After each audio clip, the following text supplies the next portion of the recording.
Selamat pagi Bapak Ibu Saudara yang terkasih, apa kabarnya? Saya berdoa semoga Bapak Ibu dalam keadaan yang baik, yang sehat.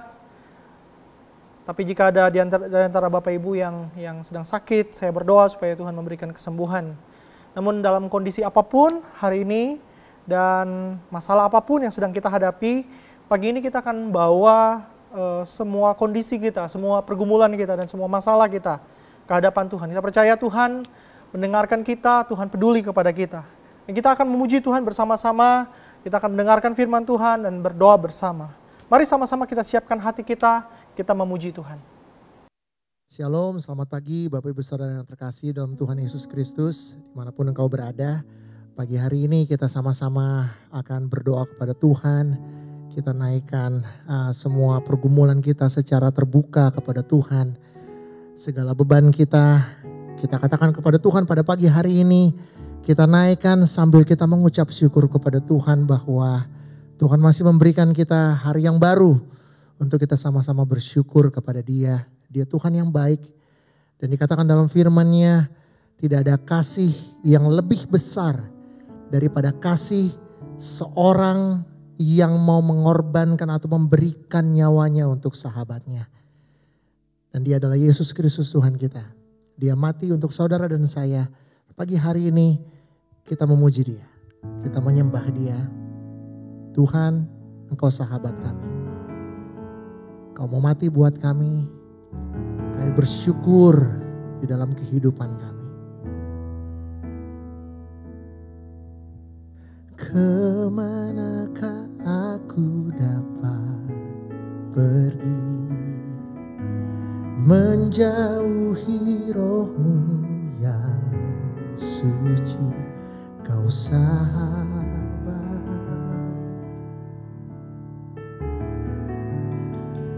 Dan Kau dekat.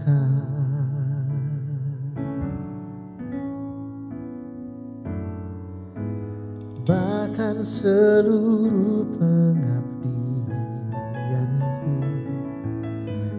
bisa membalas kesetiaan-Mu, sungguh mulia.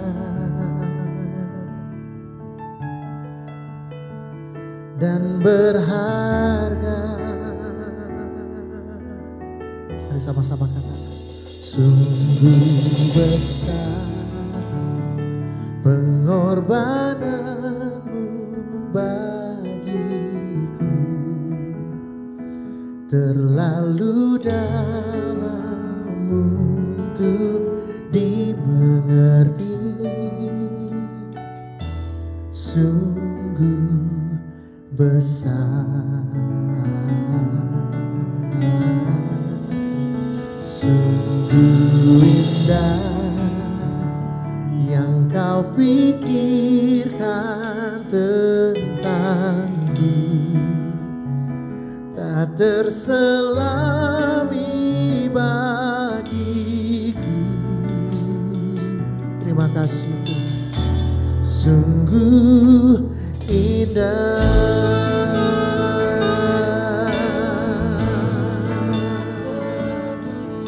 Oh, terima kasih Tuhan. Kemanakah aku dapat pergi? Menjauhi roh-Mu yang suci, Kau sahabat. Dan Kau dekat, Kau dekat.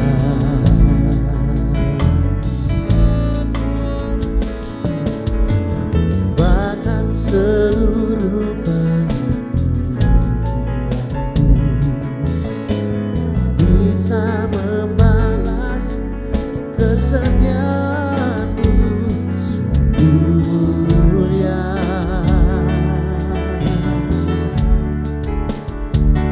Dan berharga. Mari sama-sama dengan penuh ungkapan syukur, sungguh besar pengorbanan-Mu bagiku, terlalu dalam untuk dimengerti, sungguh besar ya Tuhan, sungguh indah yang Kau pikirkan tentangku, tak terselami bagiku Tuhan.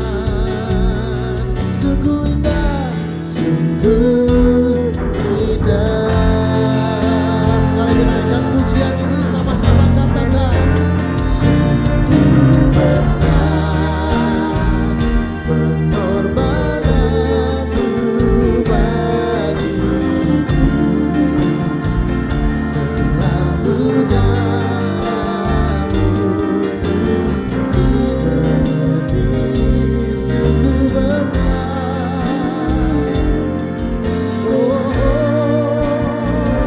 sungguh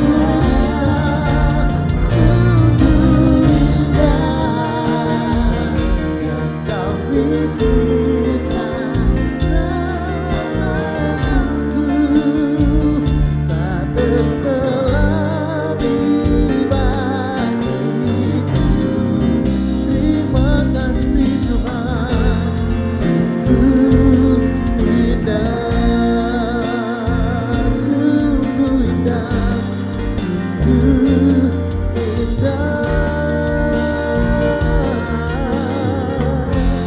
sungguh indah, sungguh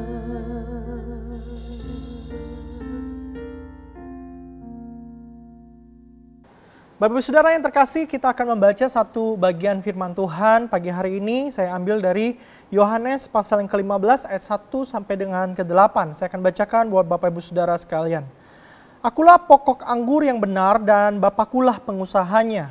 Setiap ranting padaku yang tidak berbuah dipotongnya, dan setiap ranting yang berbuah dibersihkannya, supaya ia lebih banyak berbuah. Kamu memang sudah bersih karena firman yang telah kukatakan kepadamu. Tinggallah di dalam aku dan aku di dalam kamu. Sama seperti ranting tidak dapat berbuah dari dirinya sendiri, kamu tidak tinggal kalau ia tidak tinggal pada pokok anggur. Demikian juga kamu tidak berbuah jikalau kamu tidak tinggal di dalam aku. Akulah pokok anggur dan kamulah ranting-rantingnya. Barang siapa tinggal di dalam aku dan aku di dalam dia, ia berbuah banyak, sebab di luar aku kamu tidak dapat berbuat apa-apa. Barang siapa tidak tinggal di dalam aku, ia dibuang keluar seperti ranting dan menjadi kering. Kemudian dikumpulkan orang dan dicampakkan ke dalam api lalu dibakar. Jikalau kamu tinggal di dalam aku dan firmanku tinggal di dalam kamu, mintalah apa saja yang kamu kehendaki dan kamu akan menerimanya. Dalam hal inilah Bapakku dipermuliakan yaitu jika kamu berbuah banyak, dan dengan demikian kamu adalah murid-muridku. Nah, Bapak Ibu Saudara yang terkasih, ada seorang komposer musik klasik yang sangat terkenal sekali di abad yang ke-18 sampai dengan 19, dan dia ini melahirkan musik klasik yang indah luar biasa sekali. Nah, pada usia umur 26 tahun, dia menderita sebuah penyakit yang menyebabkan dia tidak dapat lagi mendengar. Ia bahkan mengalami gangguan dalam berkomunikasi, dan ini membuatnya mengasingkan diri dan menyendiri. Ia bergumul luar biasa dalam masa itu. Ia bahkan pernah menulis surat kepada keluarganya yang mengatakan bahwa ia merasa akhir hidupnya sudah sangat dekat. Namun dalam masa kesepian dan kesendirian dan ketuliannya itulah ia mencurahkan seluruh kreativitasnya untuk mengubah musik. Justru karya-karya terbesarnya itu lahir pada periode di mana dia menyendiri di tengah-tengah ketuliannya. Bapak Ibu tentu tahu siapa komposer musik klasik terkenal ini. Dia adalah Ludwig van Beethoven. Nah, yang menarik adalah 2 tahun sebelum kematiannya, dia mengadakan sebuah konser orkestra untuk komposisi musik yang dia ciptakan. Padahal pada waktu itu dia sudah sama sekali tidak mendengarkan. Dia sebenarnya sudah tidak dapat memimpin musik konser orkestra lagi. Arahan Beethoven tidak bekerja. Dan banyak sekali hal-hal yang dia lakukan, gerakan-gerakan yang dia lakukan itu salah sebenarnya. Bahkan beberapa gerakan seorang komposer yang dia lakukan itu tidak tepat. Namun apa yang Beethoven lakukan itu mendapatkan pujian yang luar biasa, mendapatkan penghormatan yang luar biasa di mata penonton. Semua penonton berdiri bertepuk tangan mengagumi daripada Beethoven. Yang lucu sekali adalah bahwa meskipun penonton yang menonton konser musik orkestra itu mengagumi dan menghormati Beethoven, bertepuk tangan untuk Beethoven, tapi Beethoven tidak dapat mendengarkan pujian mereka. Bahkan dia harus dituntun, diarahkan untuk menerima sambutan ataupun penghormatan daripada penonton itu. Nah, Bapak Ibu Saudara, poin yang saya ingin katakan pada pagi hari ini adalah bahwa dalam kondisinya yang semakin memburuk, Beethoven nggak menyerah. Dia tidak menyerah pada penyakitnya. Dia terus berjuang.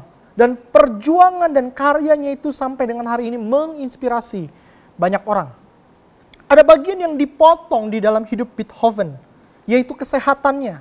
Namun ketika bagian itu dipotong, justru di dalam kesendiriannya, di dalam kerendahannya, dalam kesakitannya, di dalam ketuliannya, Tuhan menolongnya menghasilkan buah karya yang luar biasa, jauh lebih luar biasa dari hasil karya ketika ia sehat. Dalam kelemahannya, dia menghasilkan buah yang lebih lebat. Teks yang kita baca tadi adalah kisah tentang pokok anggur dan ranting yang dipotong, yang dirawat untuk menghasilkan buah. Dan gambaran ini diberikan oleh Yesus untuk mengatakan bahwa murid-murid, barang siapa mau menjadi murid Yesus, maka dia harus berbuah. Bahkan di bagian ayat yang ke-8 tadi dikatakan bahwa tujuan hidup daripada seorang murid adalah menghasilkan buah. Dan itulah yang diinginkan oleh Bapa. Maka kita menjalani kehidupan kita, kita mengatakan bahwa kita ingin menjadi murid Tuhan Yesus. Tujuan akhirnya adalah untuk berbuah. Nah, saya yakin dan percaya bahwa Bapak Ibu Saudara sudah sering mendengarkan tentang perumpamaan pokok anggur dan ranting ini. Nah, pagi ini saya ingin fokus pada ranting yang mengalami tantangannya untuk menjadi ranting yang berbuah. Saya melihat bahwa membayangkan bahwa tantangan yang dihadapi si ranting itu ada dua. Yang pertama adalah tantangan yang berasal dari diri, dari dalam diri si ranting sendiri.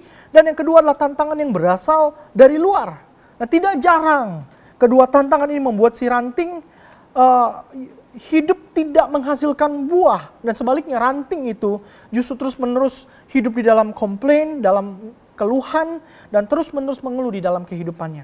Nah, tantangan yang pertama adalah tantangan dari dalam diri ranting itu sendiri. Pengusaha, yaitu Bapa di dalam perumpamaan ini, menanam pohon anggur dengan satu harapan dan satu tujuan. Yaitu setiap ranting dari pohon anggur itu harus menghasilkan buah. Maka segala usaha yang dilakukan oleh pengusaha adalah agar ranting berbuah.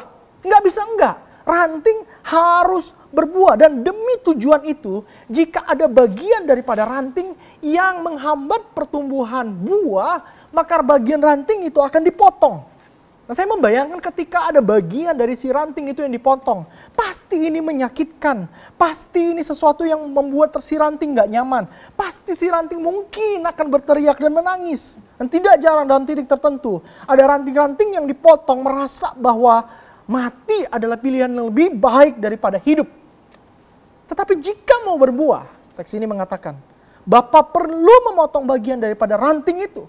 Bapa perlu melakukannya supaya hidup kita berbuah. Karena Bapa mengizinkan kita ada dan hidup untuk berbuah. Dalam kelemahan dan kesakitan kita, seringkali kita bertanya, bukan? Tuhan, kenapa aku begini? Tuhan, kenapa aku begitu? Maka jawabannya, jika Bapa boleh menjawab, maka mungkin Bapa akan menjawab, karena aku ingin kamu berbuah. Mungkin kita tidak akan berbuah jika kita tidak mengalami kondisi yang sulit yang sekarang ini kita alami. Nah, saya nggak tahu kondisi sulit apa yang Bapak Ibu sedang alami. Tetapi di tengah-tengah kondisi ini, kita memahami bahwa tujuan daripada Bapa adalah agar kita menghasilkan buah. Apa itu? Buah apa itu? Bapak Ibu, saya nggak tahu. Tapi jika kita tinggal di dalam Yesus, kita pasti akan mengetahuinya. Nah, ini tantangan yang pertama. Yang kedua, tantangan yang kedua adalah tantangan dari luar ranting. Ya, kita mungkin hari ini berkata, Bapak Ibu, kita sudah tinggal di dalam Yesus. Kita juga menyadari bahwa memang ada bagian dari diri kita yang dipotong supaya kita berbuah. Namun, sebagai sebuah ranting, sebenarnya ada tantangan lain, Bapak Ibu, yang dihadapi dan yang berasal dari luar pokok anggur. Nah, saya membayangkan sebuah pokok anggur itu pasti tidak terlewatkan oleh yang namanya serangga. Nah, serangga inilah yang menjadi tantangan dari luar yang dialami oleh ranting itu. Tantangan asing yang mengganggu kenyamanan ketika ranting itu ingin bertumbuh dan berbuah. Sama seperti serangga yang menghigapi ranting tersebut. Demikian juga tantangan atau masalah yang berasal dari luar itu hadir di dalam proses pertumbuhan kita. Serangga itu bukan bagian dari ranting atau pokok anggur itu. Serangga itu adalah sesuatu yang asing. Serangga yang asing itu sering sekali dianggap sebagai masalah. Tapi kalau kita punya cara pandang yang lain, perspektif yang lain, maka kita akan melihat serangga itu dalam cara yang berbeda. Serangga itu ternyata dapat dilihat sebagai bagian penting untuk membuat kita bertumbuh. Karena serangga itu hadir untuk membantu proses pembuahan dari bunga menjadi buah. Ketika kita tidak lagi memandang masalah kita ataupun serangga-serangga asing dalam hidup kita sebagai penghambat bagi kita untuk berbuah, maka buah tersebut akan semakin cepat hadir dalam kehidupan rohani kita. Nah, ketika kita berhadapan dengan serangga asing itu, seringkali yang keluar dari mulut kita adalah keluhan. Kita komplain. Hari-hari kita yang keluar dari mulut kita adalah komplain, keluhan. Nah, saya ingin tutup renungan kita dengan satu cerita. Ada sebuah cerita, ada sebuah rabbinical story, cerita para rabi yang terkenal sekali di antara kalangan rabi-rabi Yahudi. Jadi rabi-rabi Yahudi itu menggambarkan bagaimana bangsa Israel terus-menerus bersungut-sungut meskipun mereka sudah dilepaskan oleh Tuhan dari perbudakan di Mesir dengan mujizat yang luar biasa. Nah, ceritanya demikian. Ada dua orang mantan budak Israel yang keluar dari perbudakan di Mesir. Mereka berjalan menyeberangi Laut Teberau atau Laut Merah. Setelah Musa membelah laut itu menjadi dua dengan kuasa Tuhan. Nah, pada waktu mereka menyeberangi Laut Teberau itu, Bapak Ibu Saudara, maka dasar laut itu akan menjadi sedikit becek dan berlumpur. Nah, dua mantan budak itu komplain, bersungut-sungut. Yang seorang mengatakan begini, ada lumpur di sandalku. Banyak sekali lumpur nyangkut di sandalku, aku susah untuk berjalan. Lalu budak yang lain, yang kedua berkata begini, aduh, lumpur-lumpur itu mulai masuk di sela jariku. Maka rabi Yahudi itu menyimpulkan begini. Dan mereka terus-menerus komplain tentang sendal dan kaki mereka yang penuh lumpur. Tetapi karena kepala dan mata mereka terus melihat ke bawah, maka mereka tidak melihat ke atas. Mereka tidak melihat ke atas untuk melihat the walls of water ataupun tembok-tembok air yang tinggi yang berada di kiri kanan mereka. Kepala mereka melihat ke bawah. Nah, mereka tidak melihat ke atas untuk menyaksikan dan mengagumi tembok-tembok air yang tinggi di kiri kanan atas mereka. Yang Tuhan buat untuk kebebasan dan keselamatan mereka. Untuk kita fokus hanya kepada masalah kita dan yang keluar adalah komplain. Maka sebenarnya ada bagian yang terlewatkan. Bagian itu adalah kita tidak dapat melihat kuasa Tuhan, berkat Tuhan yang besar yang Tuhan berikan dalam kehidupan kita. Biarlah Tuhan menolong kita dan biarlah kita terus menjadi murid-murid Tuhan yang terus berbuah meskipun kita berada di tengah-tengah krisis, kesulitan dan masalah kehidupan kita. Tuhan Yesus memberkati kita semua. Mari kita tundukkan kepala, kita berdoa. Tuhan, kami bersyukur untuk firman-Mu. Tolong kami supaya kami bisa menjadi pelaku-pelaku firman. Di dalam nama Kristus Yesus kami berdoa. Amin. Mari Bapak Saudara sekali lagi kita naikkan pujian yang tadi dengan penuh ungkapan syukur kepada Tuhan. Tuhan, Kau sungguh besar. Pengorbananmu lebih dari apa yang pernah kami pikirkan. Sungguh besar pengorbananmu bagiku, terlalu dalam untuk dimengerti. Sungguh besar.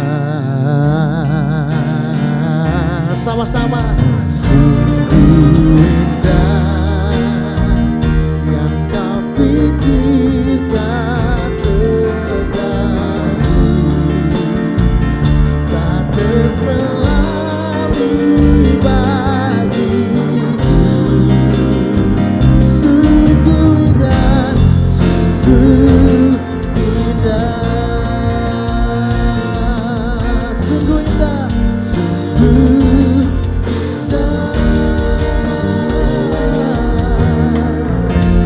sungguh indah.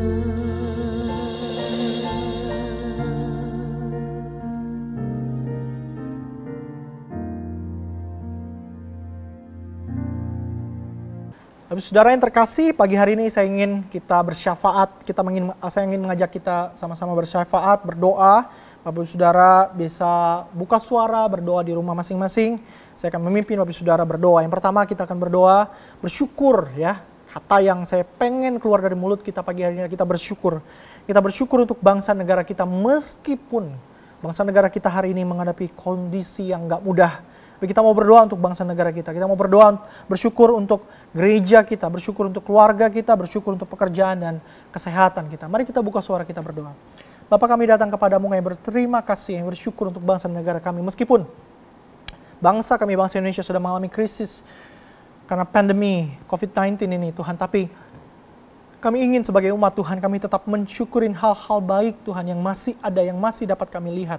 Yang berdoa kepadamu di tengah-tengah kekurangan, di tengah-tengah masalah krisis yang kami hadapi Tuhan. Kami berdoa, biarlah waktu kami bersyukur kepada Tuhan, di situ kami bisa melihat berkat Tuhan yang masih Tuhan berikan kepada kami. Kami bersyukur untuk keluarga kami, gereja kami Tuhan, bahkan pekerjaan bisnis kami, kehidupan kami secara pribadi, relasi yang kami masih miliki Tuhan. Meskipun kami hari-hari ini sulit sekali untuk bertemu dengan orang-orang teman-teman kami, tapi kami mau bersyukur lewat kondisi-kondisi yang kami alami.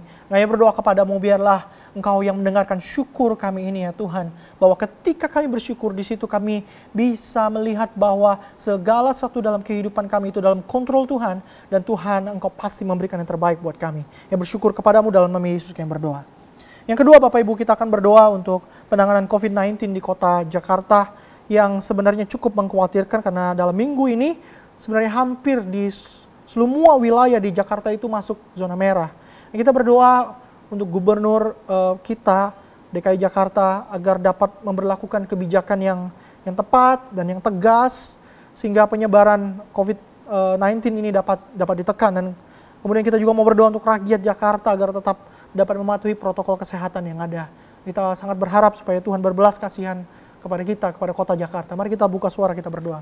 Bapak, kami mau berdoa kepadamu pagi hari ini untuk penanganan COVID-19 di kota Jakarta. Tuhan, Engkau tahu Tuhan bahwa kondisi yang gak mudah sedang dihadapi di kota ini Tuhan. Dan beberapa wilayah, hampir semua wilayah di Jakarta itu memasuki daerah zona merah Tuhan. Kami datang kepadamu memohon belas kasihan Tuhan. Tuhan, Engkau tolong berikan kebijaksanaan buat gubernur kami untuk memberlakukan sebuah kebijakan yang tepat, yang tegas, sehingga penyebaran daripada COVID-19 ini bisa ditekan Tuhan. Yang berdoa untuk rakyat kota Jakarta, tolong berikan hikmat, berikan rasa peduli, berikan juga rasa gentar Tuhan. Ketika mereka ingin keluar rumah atau berelasi atau bekerja, biarlah Tuhan menolong mereka tetap bisa memperlakukan protokol kesehatan secara ketat, sehingga Tuhan kami rindu penyebaran daripada COVID-19 ini bisa ditekan. Tuhan berkati kota kami, Tuhan yang tolong. Di dalam nama Tuhan Yesus kami berdoa. Lalu kemudian yang ketiga, kita mau berdoa untuk rencana perayaan HUT gereja kita GKBJ Kelapa Gading yang ke-14. Dan kali ini di tengah-tengah pandemi ini Bapak Ibu, kita akan merayakannya secara online Kita berdoa untuk tim yang sedang mempersiapkan acara ini supaya Tuhan berikan hikmat, bahkan juga kita membutuhkan perlengkapan-perlengkapan teknologi, dan kita berdoa supaya nanti pada waktu acara ini semua perlengkapan teknologi kita gunakan bisa bekerja dengan baik dan bisa dipakai untuk memuliakan Tuhan. Mari kita buka suara, kita berdoa. Bapak, kami mau berdoa untuk gereja kami bersyukur untuk gereja kami karena banyak pelayanan yang masih dapat dikerjakan gereja ini ya Tuhan, dan kami berdoa setiap pelayanan yang ada biarlah tetap bisa menyentuh kehidupan jemaat di dalam kondisi krisis yang ada Tuhan. Yang berdoa kepadamu untuk perayaan HUT gereja kami GKBJ Kelapa Gading yang ke-14 di bulan Agustus ini ya Tuhan. Dan kali ini di tengah-tengah pandemi kami akan merayakan secara online. Tuhan tolong berikan kreativitas kepada tim yang ada ya Tuhan. Yang berdoa kepadamu biarlah Tuhan menolong sehingga acara ini meskipun sederhana tapi bisa dimaknai dengan baik. Membawa semua jemaat, anggota jemaat GKBJ Kelapa Gading sama-sama dapat bersyukur kepada Tuhan dan bisa tetap merasakan ada nuansa kekeluargaan di antara kami. Yang berdoa kepadamu biarlah tim yang sedang mempersiapkan acara, Tuhan berikan hikmat, Tuhan mampukan mereka dalam setiap recording ataupun syuting maupun juga latihan-latihan, Tuhan tolong berkati, dan Tuhan juga berkati perlengkapan teknologi yang kami gunakan untuk menunjang acara ini, Tuhan yang tolong, bahkan nanti di hari H semuanya bisa digunakan dengan baik dan melalui teknologi yang ada nama Tuhan dimuliakan. Terima kasih Bapak, dalam nama Yesus kami berdoa. Yang terakhir, Bapak Saudara, kita akan berdoa untuk anak-anak kita dan para remaja yang hari ini suka atau tidak suka harus melakukan sekolah, studi, kuliah secara online. Kita berdoa untuk mereka agar mereka dapat mengikuti studi online ini dengan baik. Kita juga berdoa untuk psikologi mereka, kita berdoa untuk mental mereka, bahwa ada beberapa dari mereka yang pengen lanjutkan kuliah keluar, tapi nggak bisa. Dan itu tentu menjadi sebuah kegelisahan di dalam diri mereka. Kita berdoa supaya Tuhan yang menolong mereka, memberikan mereka damai sejahtera. Dan di tengah-tengah studi online yang harus mereka lakukan, kita berdoa supaya mereka bisa memanage waktu mereka. Mereka belajar, bisa melakukan manajemen waktu secara baik, sehingga di tengah-tengah pandemi ini justru kemampuan mengelola waktu itu bisa menjadi skill baru yang dimiliki oleh generasi muda, oleh anak-anak kita, oleh para remaja, para anak muda. Mari kita buka suara, kita berdoa. Bapak, kami berdoa kepadamu untuk anak-anak dan untuk para remaja, para siswa Tuhan yang suka atau nggak suka hari ini harus melakukan sekolah, studi, kuliah secara online. Bahkan mereka yang pengen kuliah ke luar negeri, mereka harus stay di rumah mereka Tuhan dan melakukan studi secara online. Yang berdoa kepadamu tentu ada hal-hal yang membuat mereka anxious, membuat mereka gelisah Tuhan. Berdoa supaya Tuhan tolong mereka, kuatkan mental mereka Tuhan. Tuhan yang hibur mereka, dan kami berdoa biarlah mereka enggak menyerah dan pasrah pada keadaan, tapi setiap studi online yang mereka ikuti dengan sungguh-sungguh. Bahkan kami berdoa kepadamu biarlah ini memunculkan kreativitas baru di dalam diri mereka. Tuhan juga berkati juga agar ada skill baru yang mereka miliki, yaitu skill untuk bisa dapat memanage ataupun mengelola waktu secara mandiri dengan efektif. Tuhan, Engkau yang tolong anak-anak kami ya Tuhan. Mereka mengalami kondisi yang gak mudah di dalam masa-masa studi mereka, di masa-masa di mana mereka ingin mengejar cita-cita mereka. Tuhan tolong mereka agar mereka tetap berpengharapan kepada Tuhan, hati mereka tetap memandang kepada Tuhan. Tuhan yang tolong. Terima kasih ya Tuhan, untuk pagi hari ini kami sudah berdoa di hadapan Tuhan. Kami sudah memuji Tuhan, mendengarkan firman. Kami percaya Tuhan, Kau mendengarkan pujian kami.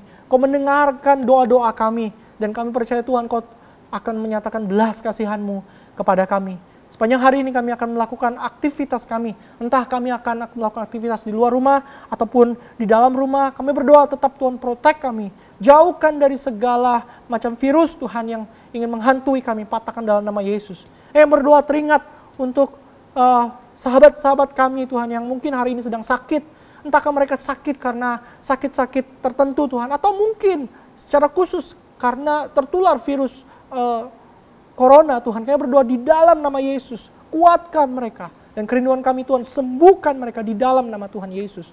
Tuhan yang berkati kami, Tuhan yang tolong kami. Dan sepanjang hari ini kami serahkan sepenuhnya dalam tangan Tuhan. Biarlah kami tetap bisa merasakan kehadiran Tuhan dan berkat Tuhan. Dan biarlah anugerah daripada Tuhan Yesus Kristus itu terus menaungi kehidupan kami. Di dalam nama Yesus kami berdoa dan bersyukur. Amin. Selamat pagi Bapak Saudara yang terkasih, selamat beraktivitas. Tuhan Yesus memberkati kita.